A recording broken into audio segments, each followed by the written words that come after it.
एक राजनेता हैं चंद्रशेखर आज़ाद जी, उनको आप राजनीति में भी कैसे देखते हैं? क्योंकि 2024 लोकसभा इलेक्शन में मैं प्रतिद्वंदी था और वहाँ से चंद्रशेखर जी अपनी पार्टी आज़ाद समाज पार्टी से जीते। तो मैं देखता हूँ एक उग्रवाद इवेंट मैनेजमेंट के तौर पे मैं सारे एक्टिविटीज़ को ऑब्ज़र्व करने के बाद पाता हूँ। हिंसक घटनाओं पर मीडिया मैनेजमेंट बहुत अच्छा रहता है, लेकिन उसके बाद इवेंट मैनेजमेंट के बाद उस घटना के बारे में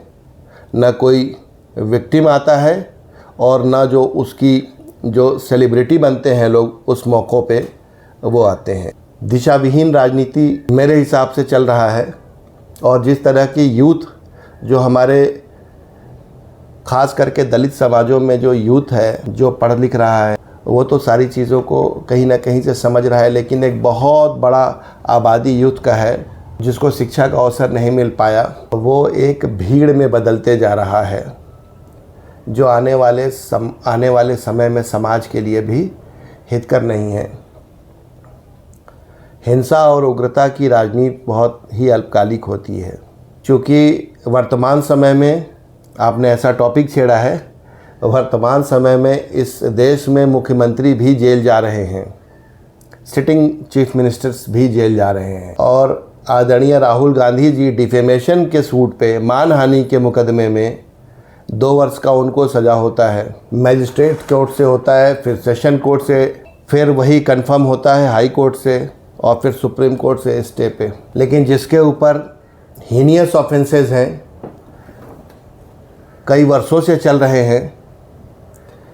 वो आज भी गति नहीं पकड़ पा रही है। जबकि सुप्रीम कोर्ट के क्लियर कट अश्वनी उपाध्याय के साथ जजमेंट है, उसमें क्लियर कट ऑब्जर्वेशन है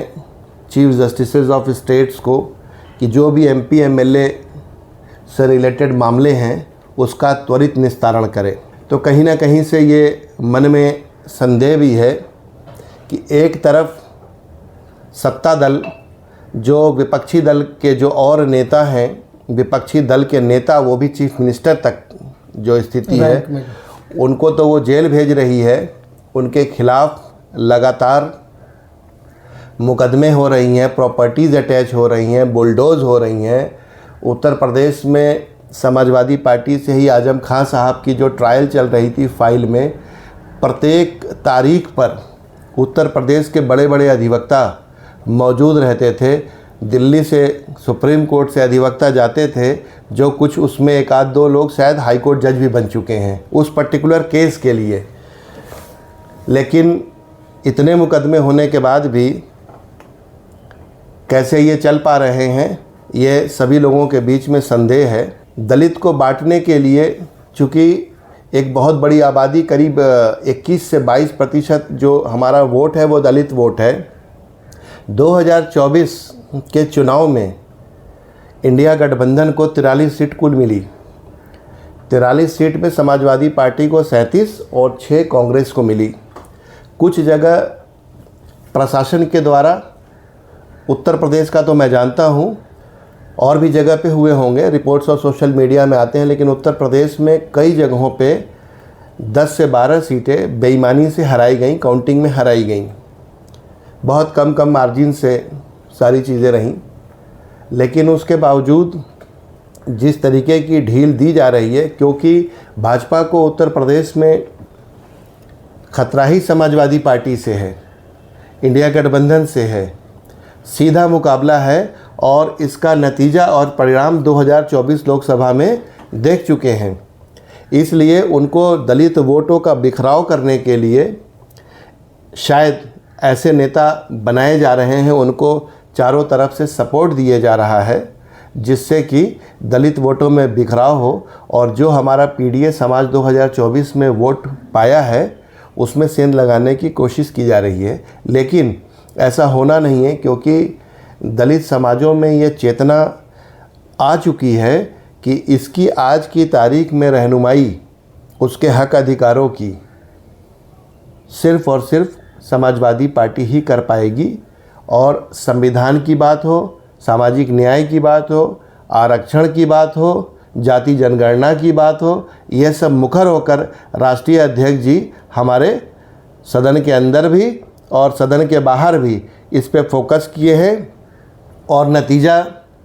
एक अविस्मरणीय इतिहास में दर्ज होगा कि पीडीए दिवस के रूप में 15 मार्च को मान्यवर कांशीराम साहब के दिन पे वो रखा जा रहा है और सभी को इंस्ट्रक्शंस है कि गांव से लेकर